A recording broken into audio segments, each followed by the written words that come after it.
제자들이 갈릴리 호수를 막 건너려고 막 노력하고 있습니다. 근데 거센 바람이 불어왔던 것 같습니다. 제자들은 바다를 제대로 건너지 못합니다. 제자들은 오병이어기 기적이 있었다고 생각하는 갈릴리 호수의 타부가라는 마을에서 건너편인 벳세다로 향하고 있었습니다. 아마도 오늘 본문에 읽은 대로 바다 한가운데, 호수 한가운데 있었던 것 같습니다. 근데 이들이 출발한 시기는 꽤 늦은 밤이었습니다. 밤새도록 노를 젓는데도 제대로 가지 못한 것이죠. 그리고 바람에 시달렸던 제자들은 너무나도 지쳐있을 때 예수님은 무태에 계셨습니다. 땅에서, 산에서 기도하고 계셨죠. 근데 기도하시고 있던 예수님이 바다 한가운데를 저어서 제대로 넘어가지 못하는 제자들을 본 것이죠. 그리고 제자들을 향해서 걸어오십니다. 그것도 우리가 잘 아는 대로 물 위를 걸으셨다고 합니다. 근데 복음서에 한 세 복음서에 이 이야기가 나오는데 특히 마가복음에는 정말 이상한 장면이 하나 포함되어 있습니다. 48절을 보면 무리를 걸어서 제자들을 향해서 걸어오시던 예수님이 제자들을 구해주지 않습니다. 그리고 뭐라고 되어 있냐면 그냥 지나가셨다 이렇게 되어 있습니다. 그냥 지나가려고 하셨다라고 되어 있는 겁니다. 아니 기껏 산에서 제자들이 힘들게 노를 젓는 걸 보시고 무리를 걸어오신 예수님이 제자들을 그냥 지나가려고 하셨다는 겁니다. 이상하죠. 이 지나가려 하셨다는 이 말에 저만 당황스러운 것이 아니라 신약 학자들이 대부분 다 당황스러워했습니다. 이게 뭐지? 라고 생각한 겁니다. 그래서 그들을 지나가라고 하셨다라는 이 말이 너무나도 힘드니까 사람들이 이제 신학자들이 원문도 이렇게 봤겠죠. 근데 원문은 더 놀랍습니다. 이 원문을 직역하면 이렇게 돼요. 예수님께서 제자들을 지나가시기를 원하셨다 이렇게 번역해야 돼요. 우리는 좀 새번역이나 개역개정이나 지나가라고 하셨다라고 번역해서 좀 온건하게 번역했지만 원래 헬라어로 그냥 직역하면 지나가기를 원하신 거예요. 그냥 의도성이 다분해요. 예수님이 지나가기를 원하신 거예요. 이 본문을 보고 헬라어 원문을 보면서 신약 학자들이 너무나도 놀라워하고 당황하는 겁니다. 그리고 막 고민에 빠진 거죠. 그리고 고민에 빠져서 여러 가지 해석을 쏟아놓습니다. 그 중에 되게 재밌는 해석들도 되게 많아요. 한 해석은 베라우젠이라는 신학학자가 이렇게 얘기했습니다. 베라우젠은 이 신학자는 예수님께서 제자들을 추월해서 가신 다음에 제자들에게 나타나서 까꿍하고 놀래고 싶어서 이렇게 지나가셨다가 돌아오려고 하셨다. 예수님이 장난치려고 하셨다라고 심하게 얘기했습니다. 또 어떤 신학자는 이렇게 얘기했습니다. 제자들을 그냥 지나가려고 했어요.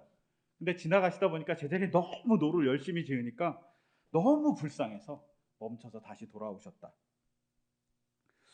이 이야기는 왜 산에서 내려왔는지 잘 설명할 수 없어요. 근데 열심히 하는 것 때문에 돌아오셨다 그러니까 예수님이 항상 평가하시는 분 같이 느껴지는 본문입니다.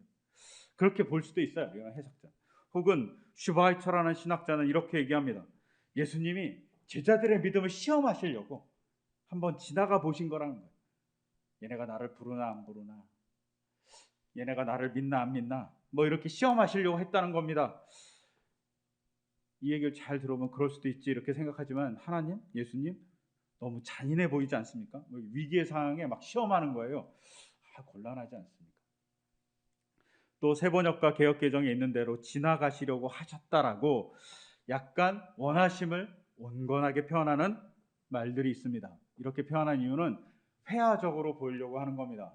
그림같이 그 장면을 그림같이 표현해서 이런 모습이 있었습니다. 예수님이 지나가려고 하셨습니다라고 이렇게 회화적으로 표현한 거라고 얘기하는 신학자들도 있습니다. 온건하게 이걸 해결할 수 없으니까 그림 같은 거야 라고 얘기하는 거죠. 또 어떤 신학자들은 그건 예수님의 시각 혹은 예수님의 마음이 아니라 제자나 마가복음을 쓴 저자의 마음으로 읽어야 돼 라고 얘기하는 겁니다. 지나가려고 원하셨다라는 말은 예수님의 마음이 아니라 제자들 눈에 그렇게 보였다는 겁니다. 아, 예수님이 지나가려고 왔구나. 그리고 이 말은 어쩌면 우리 읽었던 52절의 오병이의 기적에 대해서 잘 숙지하지 못하고 그것을 마음에 담아두지 못한 제자들의 무능함 혹은 몰이해를 나타낼 수도 있습니다. 연합할 수 있죠. 혹은 또 레인이라는 신학자는 이렇게 얘기합니다. 예수님께서 바다 위를 걷는 모습을 보여주고 싶어서 야, 내가 바다 위도 걸을 수 있어 라고 얘기하는 거죠. 예수님이 되게 뽐내고 싶어 하시는 것 같이 느껴지는 해석들도 있습니다. 신학자들이 이렇게 다양한 해석을 내놓는 이유는 이 본문이 난감하기 때문입니다. 근데 이 다양함 속에 은혜가 있습니다. 이 다양한 해석들이 더불어서 뭘 포함하고 있냐면 구약의 이야기들을 포함하면서 얘기합니다. 그 중에 욥기, 오늘 읽었던 욥기 9장 그리고 오늘 읽지 않았지만 출애굽기 33장과 34장의 이야기를 우리가 잘 보면 이 본문에 대한 하나의 해석을 조금은 더 받아들일 수 있게 만들어줍니다. 욥기 9장 8절을 읽어드리면 이렇게 기록되어 있습니다. 어느 누구에게도 도움을 받지 않고, 어느 누구에도 도움을 받지 않은 분이 누구십니까? 하나님이십니다. 하나님이 어느 누구에게도 도움을 받지 않고 하늘을 펼치시며 바다 괴물의 등을 짓밟으신다 이렇게 되어 있습니다. 여기서 중요한 건 바다 괴물의 등을 짓밟는다는 겁니다.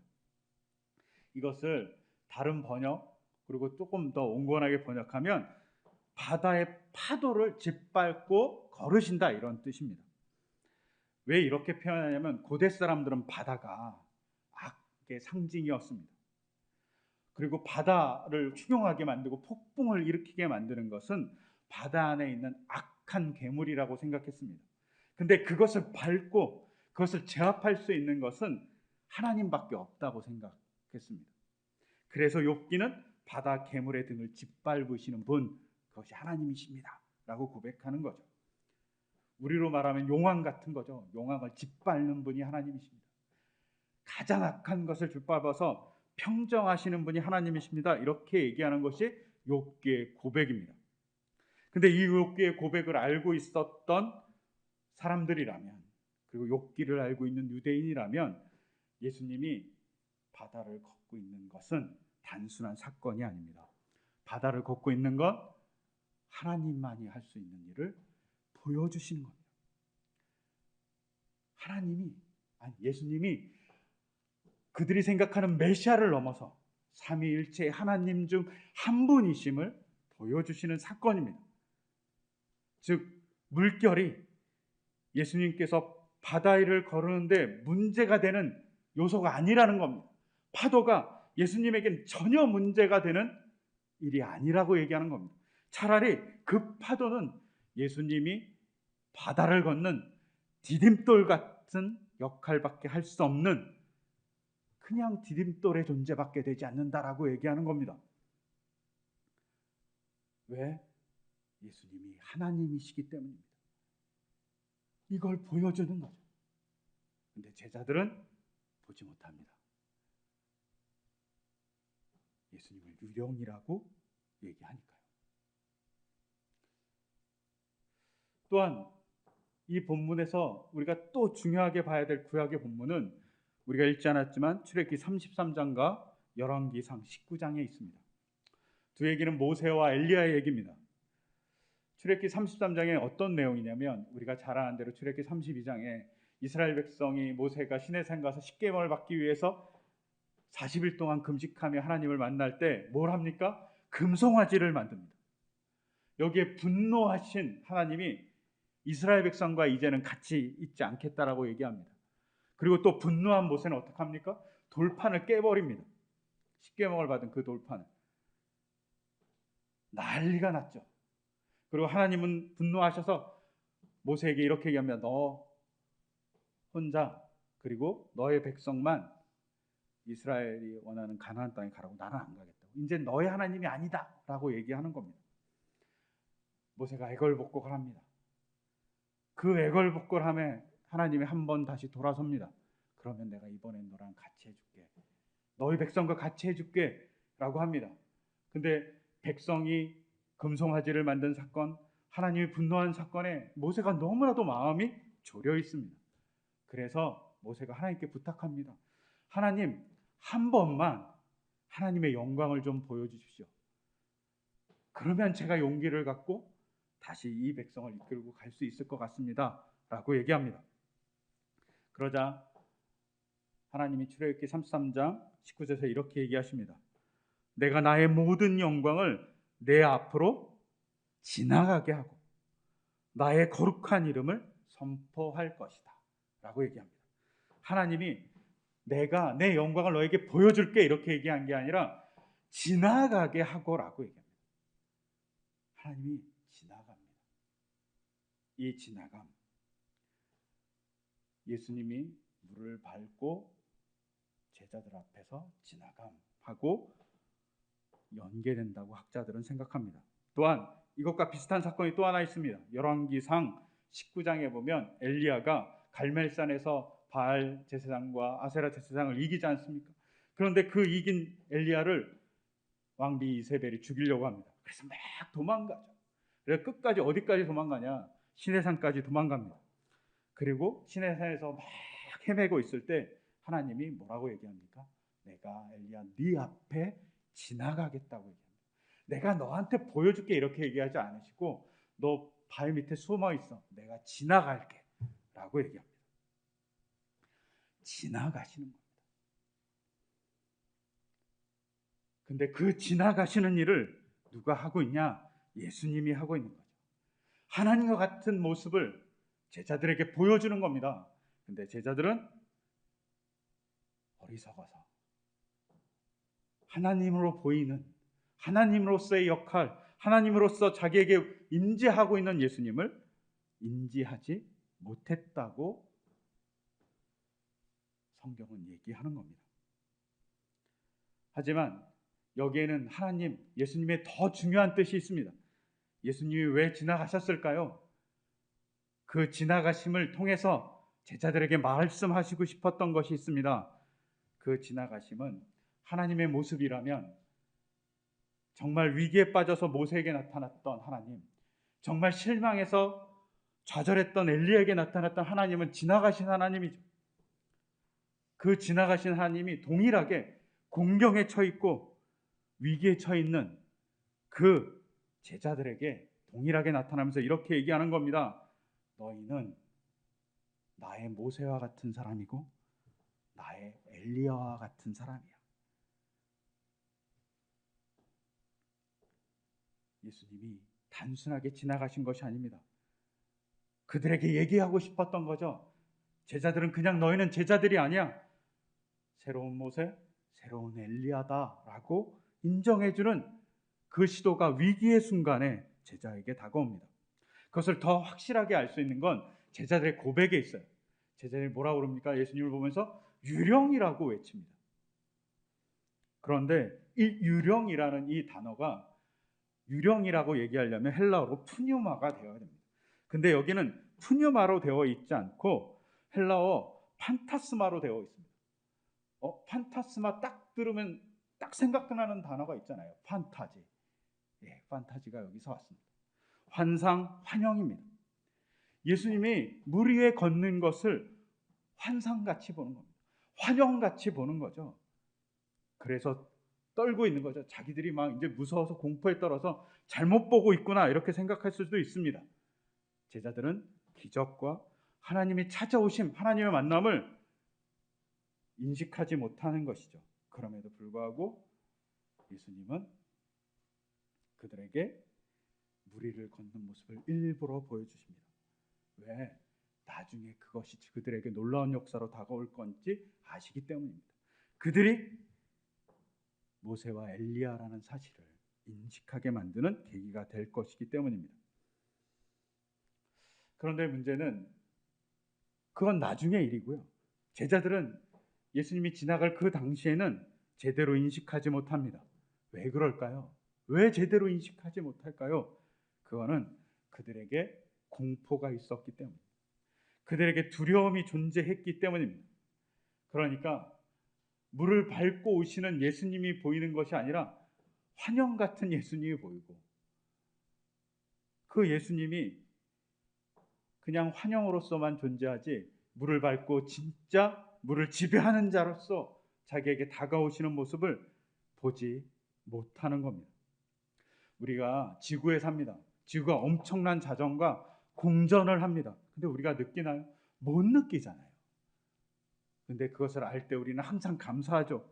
공전과 자전을 하는 지구에서 우리가 떨어지지도 않고 우리가 잘 살고 있으니 은혜임을 잘 압니다.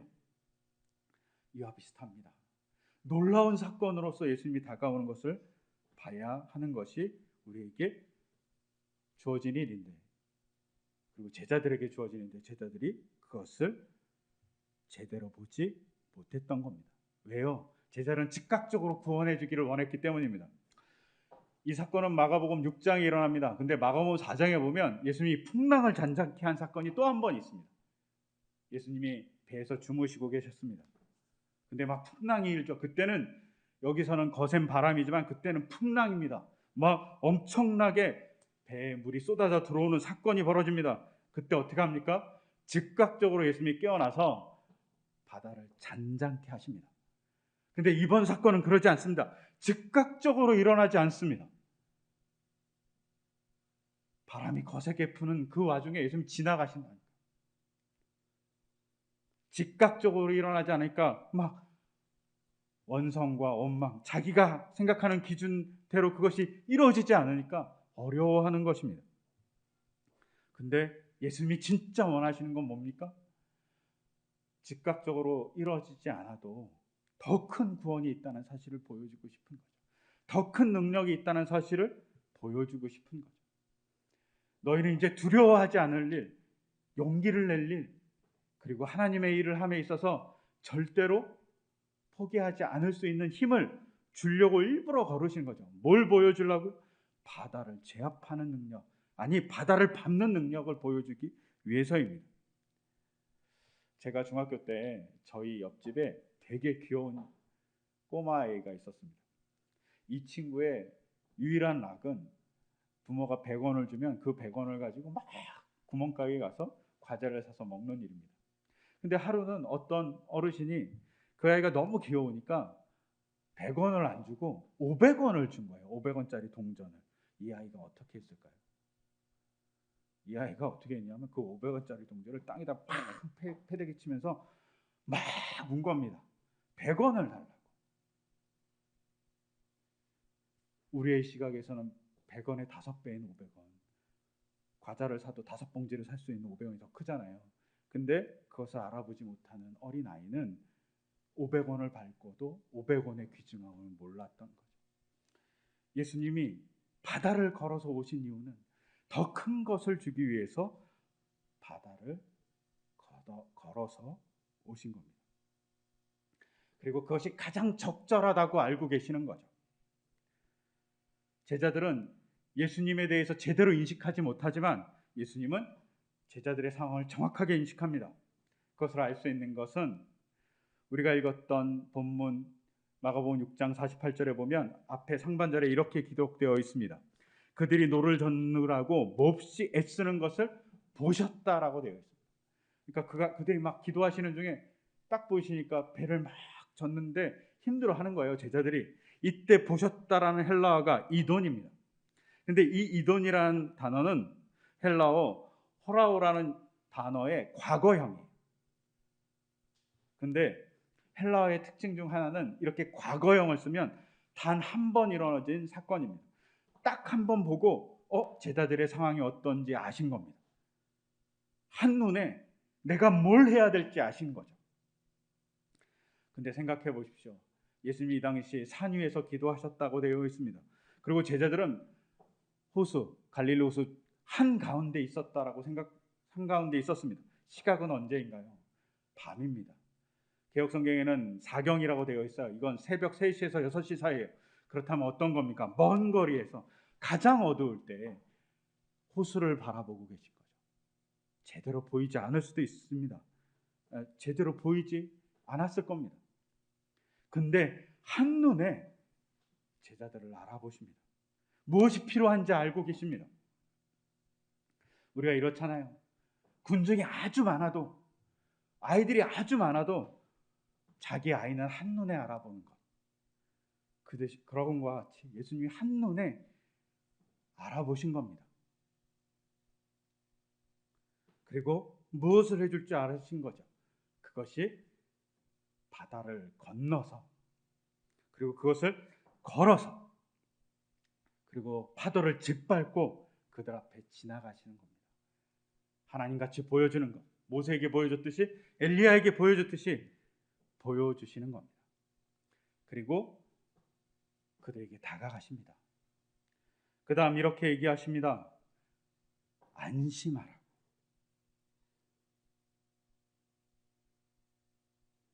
이 안심하라는 이 단어는 사실은 안심하라는 단어로 많이 쓰이지 않습니다. 이 안심하라는 헬라어 타르세이테는 용기를 내라, 기운을 내라, 이런 뜻입니다. 너희가 공포에 쌓여 있는데 용기를 내라고 얘기하는 겁니다. 니네가 용기가 없었기 때문에 나를 제대로 보지 못한 거야. 용기를 내라고 얘기하는 겁니다.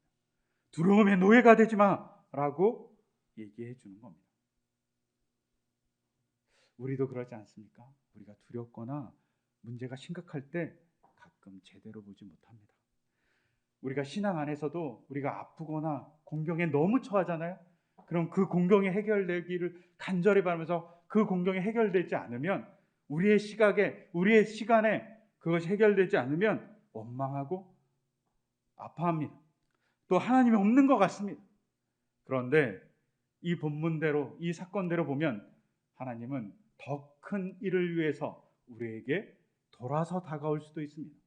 아니면 더 큰 일을 행하면서 우리에게 다가오실 수 있습니다. 근데 그것을 보기 위해서 뭐가 필요하냐? 용기를 내는 일이 필요합니다. 두려움을 내려놓는 일이 필요합니다. 그래서 성경에 가장 많이 나오는 말 중에 하나가 두려워하지 말라입니다. 그래서 예수님이 여기서도 얘기합니다. 두려워하지 말라고. 안심해라, 용기 내라는 뜻이죠. 그 다음에 하신 말, 두려워하지 말아라 라입니다. 근데 이 두려워하지 말아라는 말은 첫 번째 뜻은 원래 도망가지 말라라는 뜻입니다. 도망가지 마라고 얘기하는 겁니다. 근데 이 도망가지 말라는 말을 잘 이해할 수 있는 건 오늘 읽었던 본문 53절에 있습니다. 바다가 잔잔해졌습니다. 그럼 어디로 가야 될까요? 예수님이 말씀하신 벳세다로 가야 됩니다. 즉 다부가에서 벳세다로 건너가야 되는 거예요. 반대편이거든요. 근데 오늘 본문은 특이하게도 53절에서 벳세다로 가지 않고 어디로 가냐면 타부가 밑에 있는 게네사렛으로 가게 됩니다. 왜 이게 놀라운 일일까요? 이것은 우리가 이해하려면 오병이어 사건 전에 뭐가 일어나는지 봐야 됩니다. 오병이어 사건 전에 뭐가 일어납니까? 마가복음에 의하면 세례 요한이 죽습니다. 헤롯에 의해서. 목 잘려 죽지 않습니까? 그때 예수님께서 오병이어 기적을 다 베푸시고 나서 제자들에게 야, 벳세다로 가자라고 했을 때 제자들은 이제 살았다라고 생각했을 겁니다. 왜냐하면 벳세다는 헤롯의 땅이 아니라 헤롯의 형제인 분봉왕 빌립의 땅이었기 때문입니다.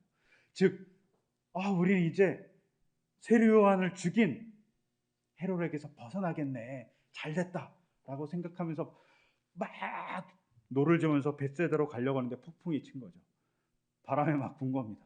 못 건너가요. 얼마나 원망이 들었겠습니까? 근데 예수님이 막 지나가요. 그럼 엄청 화가 났겠죠. 그런데 예수님께서 뭐라고 얘기하냐면 오셔서 안심하고 용기를 내고 두려워하지 말고 도망가지 마라 라고 얘기하십니다. 그리고 어디로 갑니까? 게네사렛으로 갑니다. 게네사렛은 헤롯이 다스리는 땅입니다. 그곳에서 예수님이 뭘 합니까?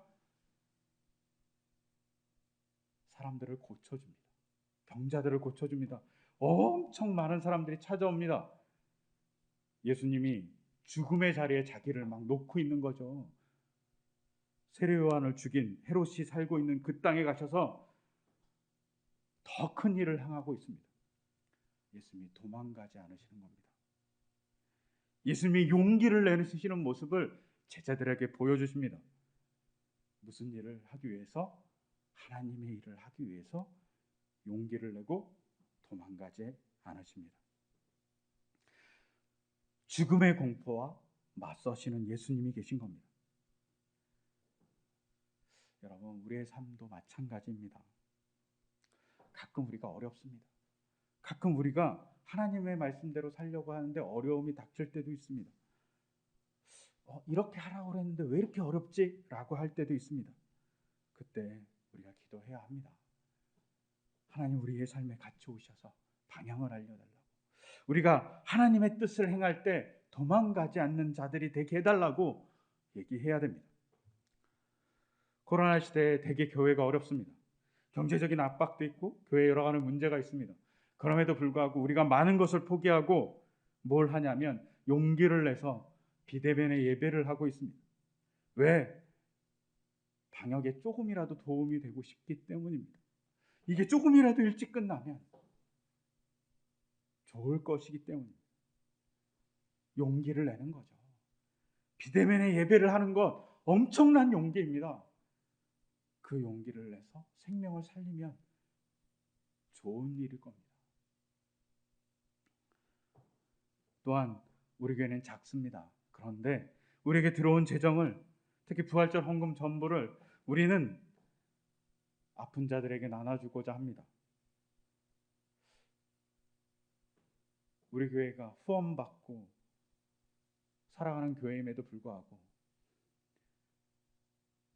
우리의 일부를 나눌 때 하나님의 놀라운 일이 일어날 거라고 믿습니다. 이게 도전이라고 생각합니다. 우리 교회가 건물을 갖지 않기로 얘기했습니다. 갖지 않는 이유는 그 건물의 유지비보다는 누군가를 도와주는 일이, 하나님의 일을 위해서 그 재정을 소모하는 일이 더 값지다고 생각되기 때문입니다. 건물의 유혹이 있거든요. 있었으면 좋겠다라는 생각이 있습니다. 그런데 그것을 좀 내려놓고 하나님의 일을 할 여러 가지 일들을 생각하며 도전할 때 하나님이 우리에게 용기를 주시고 우리가 도망가지 않고 믿음의 일을 할 때 하나님의 역사가 일어날 거라고 믿습니다. 그런 일을 할 수 있도록 우리의 삶의 폭풍 같은 삶의 현장에서 예수님이 우리 앞에 지나가시는 일이, 우리의 문제를 지려밟고 지나가시는 일이 있기를 간절히 소망하기를 소망합니다. 여러분, 그 사건 중 하나가 뭐냐면 부활입니다. 부활은 죽음 위를 걸어서 오시는 하나님의 일입니다. 죽음 위를 걸어오신 건 하나님만의 일입니다. 부활이 바로 제자들에게 보였던 바다를 걷는 그 일과 동일합니다. 아니, 그거보다 더 놀라운 사건입니다. 그 놀라운 사건으로 부활이란 이름으로 우리에게 걸어오시는 예수님이 계십니다. 부활은 우리의 삶을 자세히 보기 위해서, 살아서 우리를 보기 위해서 옆에 계시는 주님의 행동입니다. 보고 계시는 보심입니다. 같이 살아있는 것입니다. 같이 행동하시고 어려움을 같이 겪는 주님의 동참입니다. 동행입니다. 그것이 부활입니다. 예수님이 제자들의 배에 타신 것과 동일한 일이 부활로 우리에게 있습니다. 그런 부활을 믿으면서 우리가 나가기를 소망합니다. 그리고 믿음의 도전들을 해가기 소망합니다. 우리가 조금은 더 코로나 시대 만나지 못하지만 주님의 말씀을 더 가까이 하고 우리의 삶을 조금 더 나눠주고 이웃을 사랑하기 위해서 조금 더 헌신해 가는 모습들을 우리가 보일 때 하나님의 역사가 우리의 삶을 통해서 일어날 거라고 믿습니다. 그때 예수님이 우리에게 이렇게 얘기하실 겁니다. 안심하고 용기를 내고 두려워하지 말아라. 나의 일에 함에 도망가지 말아라. 왜? 내가 너의 삶의 배에 내가 타고 있기 때문이다. 내가 너와 함께 한다 라고 우리에게 말씀하실 겁니다. 그런 주님의 음성을 우리가 듣는 삶이 되기를 소망합니다. 또 우리 교회가 되기를 소망합니다. 그럼 우리의 교회가 되고 우리의 삶이 되기를 소망하면서 이 시간 같이 기도드리겠습니다. 제가 기도하겠습니다. 주님, 제자들에게 하나님으로서의 모습을 보여주기 위해서 바다를 걸으셔서 제자들 앞에 나타나신 것 같이 주님은 부활로 우리에게 오십니다. 그 부활로 오신 주님을 보며 우리가 용기를 내고 우리가 주님의 일에 도망가지 않으며 주님의 일에 헌신함으로 주님께서 헤롯의 죽음의 공포에 도전하셨듯이 제자들이 그 죽음의 공포를 넘어서 하나님의 일을 했듯이 우리도 공포를 넘어 하나님의 일을 해갈 수 있는 삶이 되기를 소망합니다. 가끔 우리가 소비에, 가끔은 우리의 자랑에, 우리가 가끔 노예가 됩니다. 가끔 우리의 두려움과 결핍의 노예가 되기도 합니다. 근데 그것을 넘어서 주님을 바라보고 주님의 일을 꿈꾸고 그것을 통해서 하나님의 역사를 만들어가는 우리 개인, 우리 성도님들 그리고 우리 교회 되기를 간절히 소망합니다. 그 소망에 주님, 우리의 아픔을 지려밟고 바다를 건너서 오듯이 우리에게 와 주십시오. 그리고 말씀해 주시기를 소망합니다. 내가 너와 함께한다. 주님, 그런 하나님의 역사를 우리에게 보여 주시옵소서. 이 모든 것 주 예수 그리스도의 이름으로 기도드립니다.